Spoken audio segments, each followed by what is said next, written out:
গত ১৩ জুলাই প্রথম স্ত্রী মোসাম্মদ মাকসুদা বেগম, দ্বিতীয় স্ত্রী মরিয়ম আক্তার এবং গাড়ি চালক ওবায়দুল্লাহকে নিয়ে দ্বিতীয় স্ত্রীর বাবা মোহাম্মদ মাসুম বিল্লাহর মগবাজারের ব্যবসায়িক কার্যালয়ে যান সাতক্ষীরা ৪ আসনের এমপি গাজী নজরুল ইসলাম। সেখানে দ্বিতীয় স্ত্রীকে নিয়ে ভাইরাল ভিডিও প্রকাশের পর একটি ভিডিও বার্তায় ঘটনার ব্যাখ্যা দেন দ্বিতীয় স্ত্রীর বাবা মোহাম্মদ মাসুম বিল্লাহ। তিনি দাবি করেন গাজী নজরুল ইসলামের সঙ্গে তার মেয়ে মরিয়ম আক্তারের বৈধভাবে বিয়ে হয়েছে। বিয়ের সময় এমপির প্রথম স্ত্রী সহ দুই পরিবারের সদস্যরাও উপস্থিত ছিলেন বলেও জানান তিনি। গত ১৩ জুলাই এমপি সাহেবকে নিয়ে যে ভিডিও এবং ছবি ইতিমধ্যে ফেসবুকে পোস্ট করা হয়েছে তার তীব্র প্রতিবাদ এবং নিন্দা জানাই।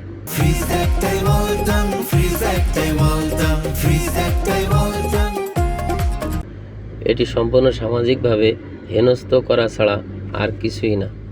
গত ১৭ জুন রোজ মঙ্গলবার আমার বড় মেয়ে মরিয়ম আক্তারের সাথে তার বিবাহ বন্ধনে আবদ্ধ হয়।